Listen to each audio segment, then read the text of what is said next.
Permit ಪಡೆಯದೆ ಕಾರುಗಳನ್ನು ಬಾಡಿಗೆಗೆ ನೀಡುತ್ತಿದ್ದ ಆರೋಪದ ಮೇಲೆ ಉಡುಪಿ ಜಿಲ್ಲೆಯ ಮಲ್ಪೆ ಪೊಲೀಸರು ಕಾರ್ಯಾಚರಣೆ ನಡೆಸಿ ಬಾಡಿಗೆಗೆ ನೀಡುತ್ತಿದ್ದ 18 ವಿವಿಧ ಮಾದರಿಯ ವೈಟ್ ಬೋರ್ಡ್ ಕಾರುಗಳನ್ನು ಪತ್ತೆ ಹಚ್ಚಿ ಆರೋಪಿಯ ವಿರುದ್ಧ ಕೇಸು ದಾಖಲಿಸಿಕೊಂಡಿದ್ದಾರೆ.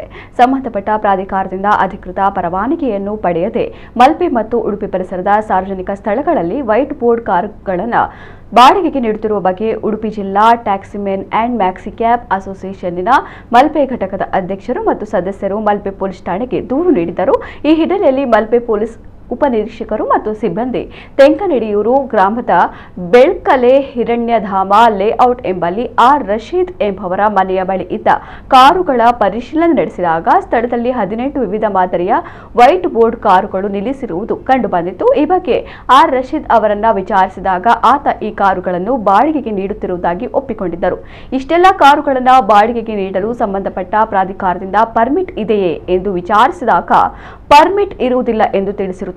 ಹಾಗಾಗಿ ಸಂಬಂಧಪಟ್ಟ ಪ್ರಾಧಿಕಾರದಿಂದ ಪರ್ಮಿಟ್ ಅನ್ನ ಪಡೆಯದೆ ವೈಟ್ ಬೋರ್ಡ್ ಕಾರುಗಳನ್ನು ಬಾಡಿಗೆಗೆ ನೀಡುತ್ತಿರುವ ಆರೋಪದ ಮೇಲೆ ಆರ್ ರಶೀದ್ ವಿರುದ್ಧ ಪ್ರಕರಣ ದಾಖಲಿಸಿಕೊಳ್ಳಲಾಗಿದೆ ಎಂದು ಪೊಲೀಸರು ಮಾಹಿತಿಯನ್ನು ನೀಡಿದ್ದಾರೆ.